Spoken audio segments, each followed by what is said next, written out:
Drage gledalke in gledalci, dober večer in ponovno lepo pozdravljeni v tedniku Domžalca, v katerem vam bomo predstavili izbor aktualnih tedenskih novic, ki jih za vas pripravlja ekipa spletnega portala domžalec.si.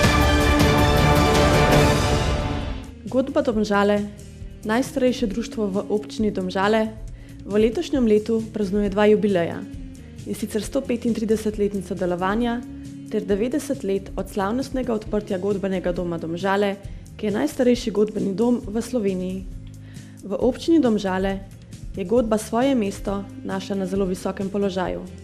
Saj godbenike srečujemo na občinskih praznovanjih, samostojnih koncertih ter ob različnih priložnostih z zelo raznolikim in kvalitetnim programom. V okviru praznovanja ob 135-letnici godbe Domžale so se že in se še bodo zvrstili številni nastopi in koncerti, ki jih bodo okronali slavnostnim koncertom 17. maja v športni dvorani Domžale. Osrednje praznovanje pa so začeli slavnostno akademijo, ki je v kulturnem domu Franca Bernika Domžale potekala v sredo 8. maja.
Na njej so se zahvalili za podporo in sodelovanje različnim institucijam in posameznikom ter podelili priznanja svojim članom. Obenem pa so poskrbeli tudi za pester glasbeni program, saj so godbenice in godbeniki predstavili skladbe z njihove zgoščenke Lukas z godbo. Slavljencem je v uvodu čestital župan Toni Dragar, ki je dejal, da je godba Domžale tisto društvo, ki v naši občini nosi častno ime.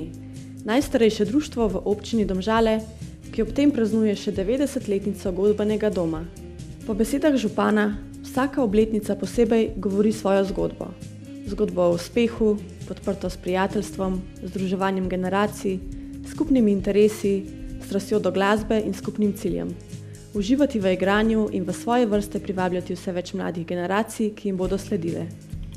Zbrane je nagovorila tudi predsednica Kulturnega društva godbe Domžale Ana Pavlič, ki je dejala, da se moramo ob takšni obletnici zavedati, kako pomembna in dragocena je glasbena kultura v domžalski občini. Prav zaradi tega jo moramo spoštovati in primerno počastiti. Glasba je kot vsaka umetnost veliko globljega, je večna in se usede v srce. Posebnost domžalske godbe ne dokazuje samo dolg obstoj, so tudi vzponi in padci, predvsem pa je umetniški žar, ljubezen do glasbe, pripadnost. Slovenska vojska je leta 2017 obeležila 20-letnico sodelovanja v prvi mednarodni misiji v Albaniji. Leta 1997 je Republika Slovenija sprejela pomembno politično odločitev. Pripadnike Slovenske vojske je prvič napotila v mednarodno operacijo, in sicer v Albanijo, v operacijo Alba, ki je potekala pod vodstvom Organizacije za varnost in sodelovanje v Evropi. Obenem se je na civilno misijo, prav tako v Albaniji, prvič vključila tudi slovenska policija. Letos tako praznujemo že 22 let sodelovanja Slovenije v mednarodnih operacijah in misijah. Na osnovni šoli Venclja Perka v Domžalah je v ponedeljek, 6. maja, potekalo odprtje razstave s pomenljivim nazivom Razstava v službi miru, Republika Slovenija v mednarodnih operacijah in na misijah. Na odprtju razstave so zbrane nagovorili podžupanja občine Domžale, magistra Renata Kosec, major Zvezdan Markovič iz Vojaškega muzeja Slovenske vojske in Združenja slovenskih mirovnikov in ravnateljica osnovne šole Venclja Perka, magistra Petra Korošec. Več o zgodovini delovanja Slovenske vojske na mednarodnih misijah je zbranim na odprtju razstave predstavil major Zvezdan Markovič. V 20 letih je v misijah sodelovalo več kot 13.500 pripadnikov Slovenske vojske. Pod okriljem Združenih narodov, Evropske unije, NATO in drugih mednarodnih organizacij ali v dvostranskem oziroma koalicijskem okviru se je Republika Slovenija do zdaj vključila v 25 mednarodnih operacij in misij. Ob tej pomembni obletnici je bilo organiziranih cel niz dogodkov in projektov. Sprejem poveljnikov dosedanjih kontingentov Slovenske vojske in policije pri predsedniku republike in vrhovnem poveljniku obrambnih sil, izdan je bil zbornik 20 let v službi miru, prav tako pa je bila pripravljena potujoča razstava, ki na 8 panelih predstavlja številne varnostne izzive in s tem povezano vlogo ter sodelovanje Slovenije v mednarodnih operacijah in na misijah in še številne druge dejavnosti. Deški zbor je zbor, običajno sestavljen iz fantov, ki še niso mutirali in zato pojejo visoke sopranske in altovske glasove. Ta tradicija se je razvila v srednjem veku, ko je bilo ženskam sodelovanje pri bogoslužju prepovedano.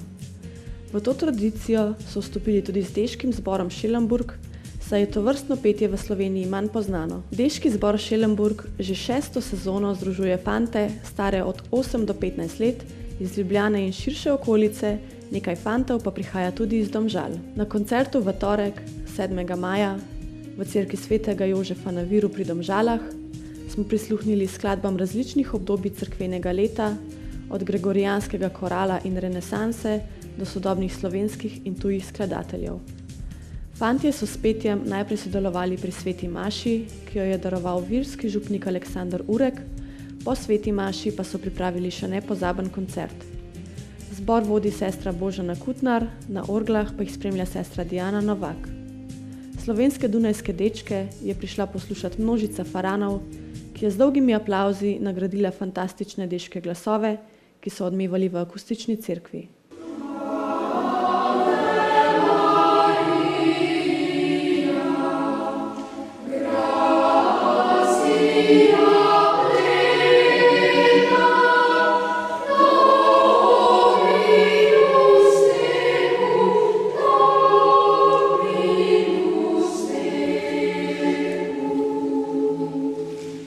Tako je šmarnično bogoslužje ob Majniški Mariji izvenelo v najboljšem možnem vzdušju. Folklorno društvo Groblje je v soboto, 11. maja, v kulturnem domu Groblje priredilo drugi otroški folklorni festival Pleši, pleši črni kos, na katerem je sodelovalo 6 otroških folklornih skupin. Tako so mladi nadobudni folklorniki, ki skozi celotno šolsko leto pridno vadijo po različnih šolah, na festivalu pokazali vse, kar so se naučili novega. Festival, katerega sceno je pripravil Anton Košenina, predsednik kulturnega društva Groblje, sta povezovali Lucija Strajnar-Ravnjak in Petra Gotar.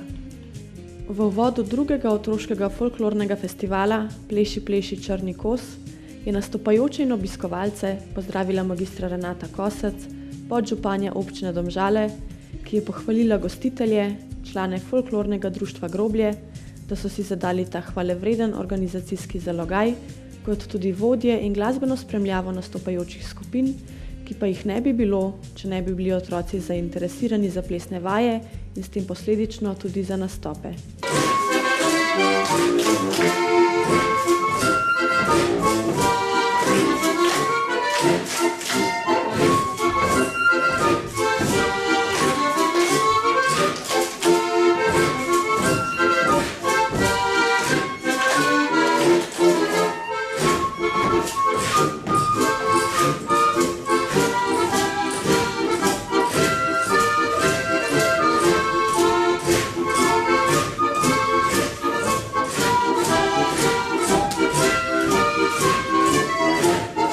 Na festivalu se je predstavilo 6 folklornih skupin. Po vsakem opravljenem nastopu je posamezna skupina prejela priznanje, vsi nastopajoči pa lično medaljo črnega kosa. Poklicni gasilci Centra za zaščito in reševanje Domžale so v ponedeljek, 6. maja, dobili poseben obisk, saj se je pri njih ustavil popotnik z nenavadnim kolesom in s črnim štirinožnim prijateljem, ki je na posebni svetovni okoljski misiji, katera bo trajala vse do leta 2030.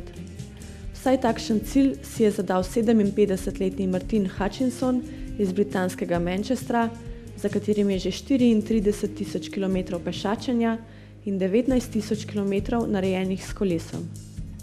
Martin je že 13 let na misiji, na kateri opazuje svet okoli sebe in opozarja, da smo na dobri poti, da zaradi pretiranega potrošništva in pohlepa uničimo naš planet. Zadnja 3 leta mu na njegovi poti družbo dela 5-letni psiček Starsky, ki ga je posvojil v portugalskem zavetišču.